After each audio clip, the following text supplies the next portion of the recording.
सुप्रभात बच्चों। आज हम कक्षा 8 के इतिहास विषय का पाठ 6 बुनकर, लोहा बनाने वाले और फैक्ट्री मालिक का आगे का प्रकरण भारतीय कपड़ों का पतन, यानी जब भारत के कपड़े अपनी गुणवत्ता, अपनी बुनाई और अपनी बारीक कारीगरी के लिए पूरी दुनिया में मशहूर थे, पूरे एशिया में प्रसिद्ध थे, तो फिर ऐसा क्या हुआ कि इन कपड़ों का पतन होने लगा।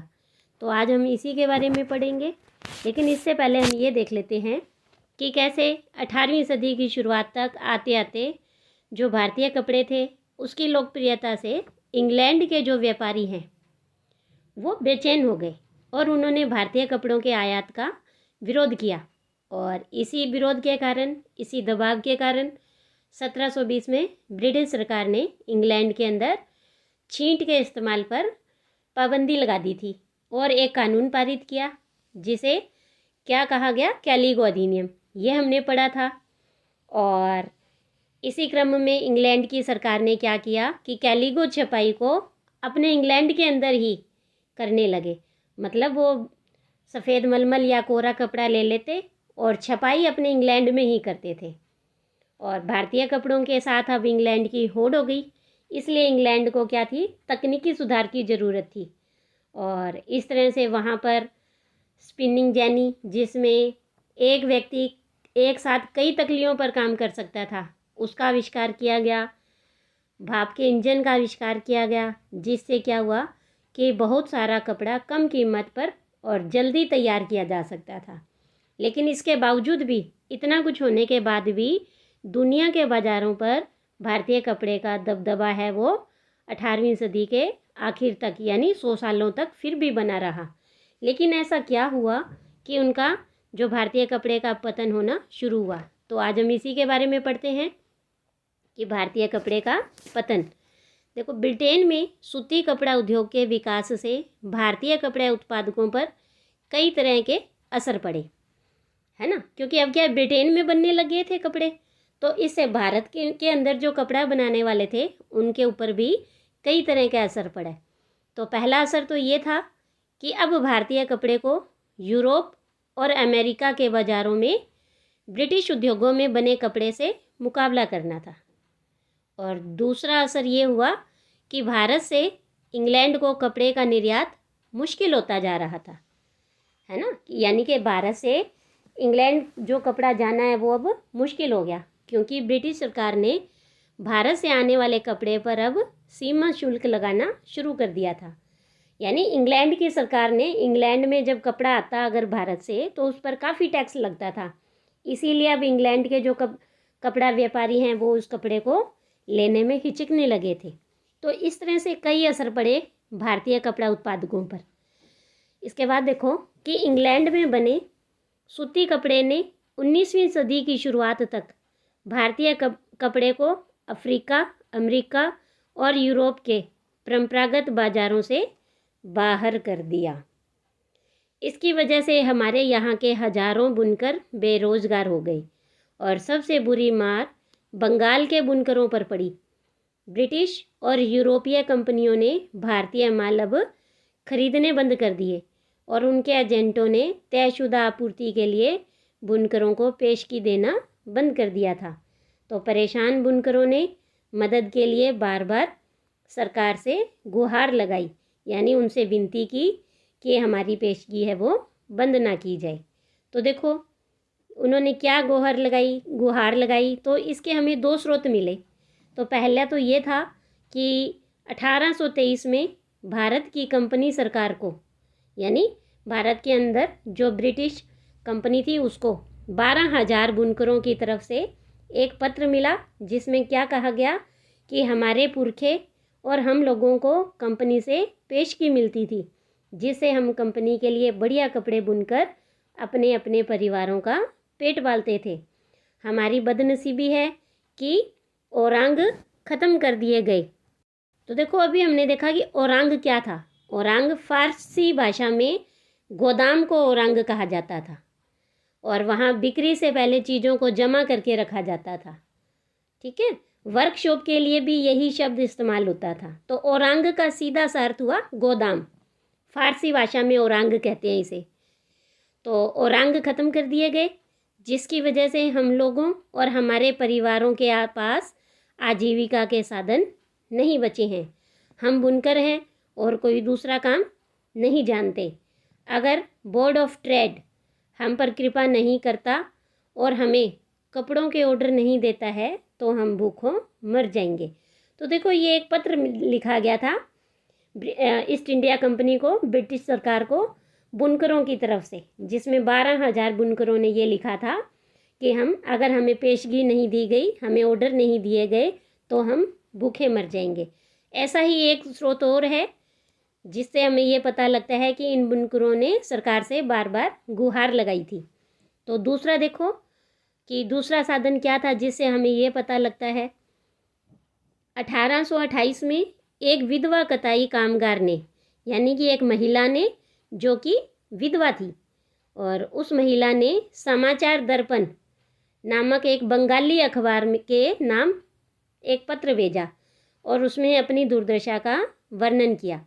यानी उसने पत्र लिखा एक बंगाली अखबार के संपादक को, सेवा में संपादक समाचार, मैं कताई कामगार हूँ, भारी कष्ट के साथ मैं यह पत्र लिख रही हूँ, कृपया इसे अपने पत्र में प्रकाशित करें। जब मेरी उम्र 22 साल थी तब मेरे पति का देहांत हो गया था। मेरी 3 बेटियाँ थीं।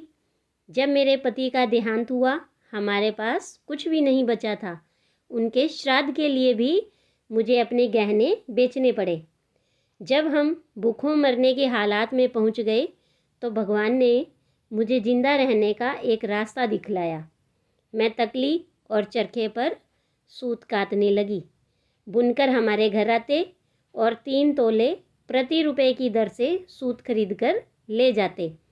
बुनकरों से मुझे जितनी पेशगी चाहिए होती थी मुझे मिल जाती थी। इस तरह हम खाने पीने और कपड़ों के बारे में निश्चिंत रहने लगे। कुछ सालों में मैंने 28 रुपये इकट्ठे कर लिए। देखो, कुछ सालों में, है ना, 28 रुपये। और आज के टाइम में क्या है, 28 रुपये क्या है, कुछ भी नहीं है। तो इस पैसे से मैंने अपनी एक बेटी का ब्याह किया 28 रुपये में। इसी तरह मेरी तीनों बेटियां अपने अपने घर चली गई। अब 3 साल से हम दोनों औरतें, मेरी सास और मैं, दाने दाने को तरस रहे हैं।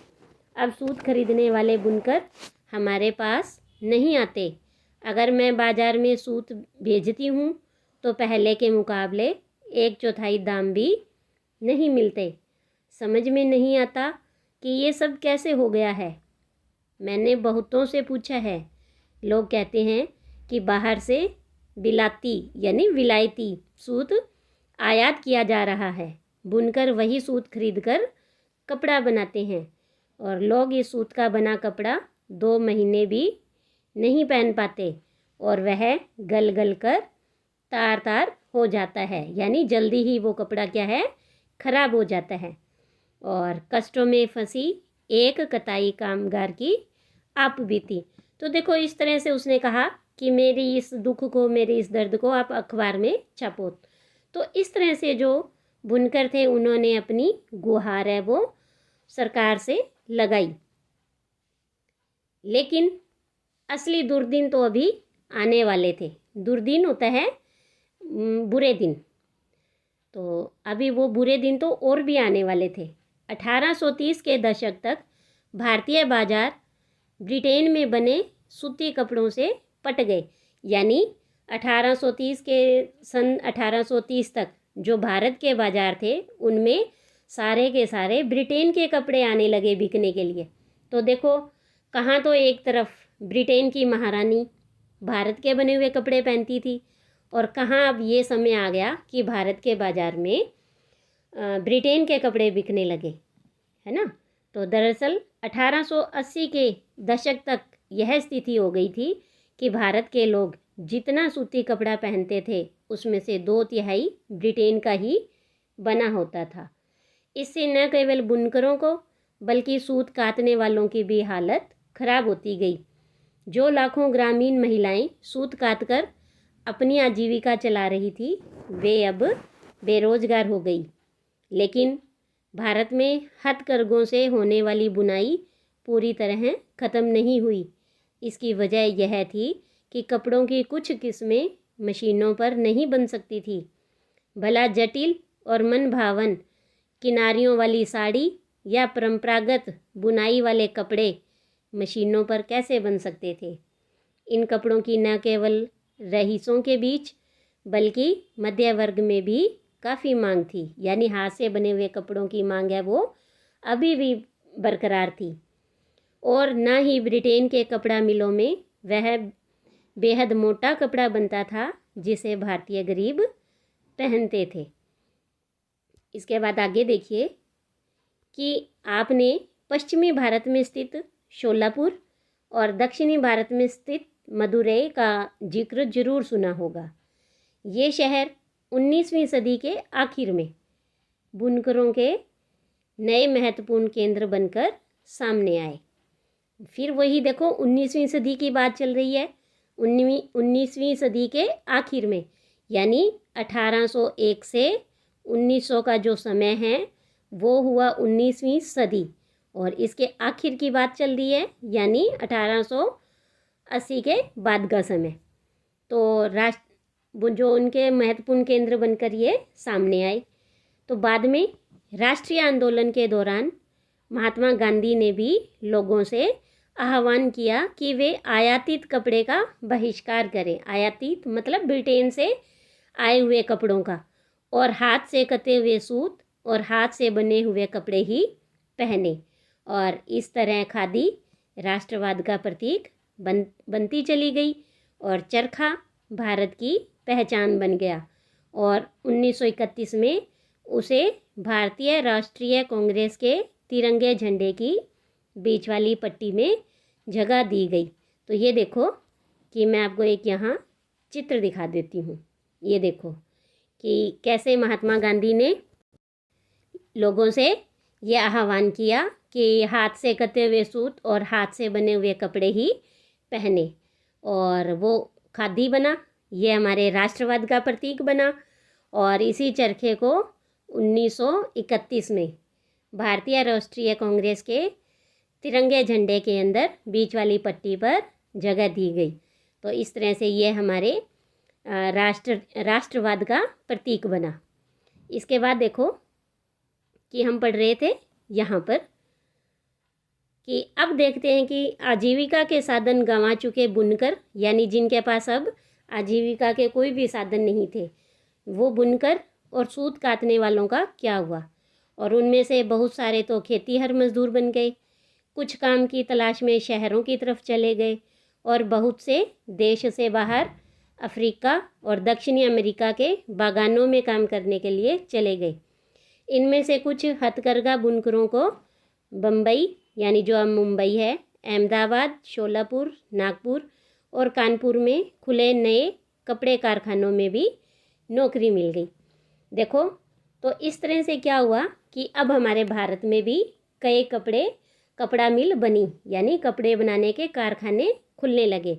और इसी क्रम में सबसे पहला कारखाना भारत के अंदर बना सूती कपड़ा मिल 1854 में बम्बई में, और यह कताई मिल थी, यानी कि इसे सूत काता जाता था।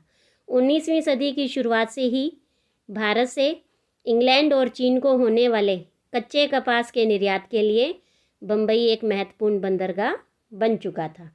फिर वही 19वीं सदी की शुरुआत है ना। तो यानी कि भारत से इंग्लैंड और चीन को कच्चा कपास जाता था। यानी हमने पढ़ा था ना कि वो इंग्लैंड के अंदर सफ़ेद मलमल और कपड़े पर डिज़ाइन छापने लगे थे, लेकिन कपड़ा अभी भी भारत से ही जा रहा था।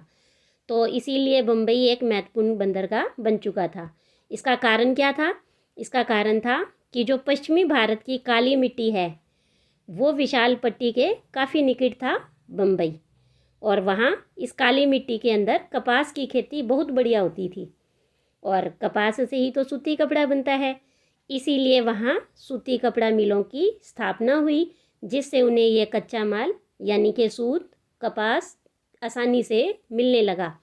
और इस तरह से देखो यहाँ एक चित्र में कि कैसे एक कपास के कारखाने में काम करती है। आपको देखो सारी महिलाएं ही नज़र आ रही हैं, है ना। ये 1900 के लगभग राजा दीनदयाल द्वारा लिया गया चित्र है। कताई विभाग में ज़्यादातर जो मज़दूर है वो महिलाएं होती थी और बुनकर विभाग में ज़्यादातर पुरुष होते थे। यानी कि सूत कातने का काम महिलाएं करती थी और कपड़ा बुनने का काम ज़्यादातर पुरुष करते थे। फिर देखो आगे कि सन 1900 तक आते आते बम्बई में 84 कपड़ा मिलें चालू हो चुकी थी। यानी भारत की पहली सूती कपड़ा मिल कब बनी और कहाँ बनी? तो कब में आएगा 1854 में। कब? 1854 में। और कहाँ? बम्बई में। लेकिन 1900 तक यानी लगभग 50 वर्ष, आने वाले 50 वर्षों तक आते आते 84 कपड़ा मिलें और खुल गई। उनमें से बहुत सारी मिलें पारसी और गुजराती व्यवसायियों ने खोली थी, जो कि चीन के साथ व्यापार के जरिए अब काफ़ी पैसा कमा चुके थे। इस दौरान दूसरे शहरों में भी ऐसे कई कारखाने खोले गए। अहमदाबाद में पहला कारखाना 1861 में खुला। अगले ही साल संयुक्त प्रांत स्थित कानपुर में भी एक कारखाना खुल गया और सूती कपड़ा मिलों की बढ़ती संख्या के कारण मज़दूरों की मांग भी बढ़ने लगी। हजारों गरीब काश्तकार, दस्तकार और खेतीहर कामगार कारखानों में काम करने के लिए शहरों की तरफ जाने लगे। प्रारंभिक कुछ दशकों के दौरान भारतीय कपड़ा कारखानों को बहुत सारी समस्याओं से जूझना पड़ा। सबसे पहली समस्या तो यह थी कि इस उद्योग को ब्रिटेन से आए सस्ते कपड़ों का मुकाबला करना था। ज़्यादातर देशों में सरकारें आयातित वस्तुओं पर सीमा शुल्क लगाकर अपने देश में उद्योगों को बढ़ावा देती थी, है ना। हमने अभी पढ़ा ही था कि कैसे इंग्लैंड में ब्रिटिश सरकार ने भारत से आए हुए कपड़ों पर पाबंदी लगाने के लिए कैलिगो अधिनियम बनाया और वहाँ सीमा शुल्क ज़्यादा बढ़ा दिया, जिससे कि इंग्लैंड के जो व्यापारी हैं या इंग्लैंड का जो उद्योग है उन्हें ज़्यादा प्रोत्साहन मिले, वो आगे बढ़े, है ना। लेकिन अब इनमें क्या था कि इससे क्या होता था, प्रतिस्पर्धा खत्म हो जाती थी और संबंधित देश के नए उद्योगों को संरक्षण मिलता था। परंतु औपनिवेशिक भारतीय सरकार ने, यानी जो इंडिया के अंदर, भारत के अंदर ब्रिटिश सरकार थी, उन्होंने स्थानीय उद्योगों को आमतौर पर इस तरह की सुरक्षा नहीं दी। लिहाजा भारत में औद्योगिक सूती वस्त्र उत्पादन की पहली बड़ी लहर प्रथम विश्व युद्ध के समय दिखाई दी। देखो प्रथम विश्व युद्ध हुआ था 1914 में और 1918 तक ये 4 साल तक चला। तो इस समय सबसे बड़ी लहर हमें दिखाई दी जब ब्रिटेन से आने वाले कपड़े की मात्रा में काफ़ी कमी आ गई थी। यानी ब्रिटेन से कपड़ा अब भारत में आने में कम हो गया था। तब भारत के अंदर जो है सूती कपड़ा है वो ज़्यादा उत्पादन होने लगा। जब ब्रिटेन से आने वाले कपड़ों की मात्रा में कमी आई और सैनिक ज़रूरतों को पूरा करने के लिए भारतीय कारखानों से कपड़ों का उत्पादन बढ़ाने की मांग की जाने लगी। तो इस तरह से प्रथम विश्व युद्ध के समय भारत के अंदर सूती वस्त्र उत्पादन की जो मात्रा है वो अत्यधिक हो गई थी। इस तरह से थोड़ी सी इन बुनकरों को राहत मिली, मज़दूरों को राहत मिली। तो इस पाठ में अभी तक हमने ये पढ़ा कि कपड़ा उद्योग के बारे में। इसके बाद हम पढ़ेंगे लोहा व इस्पात उद्योग के बारे में। आज के लिए इतना ही। धन्यवाद।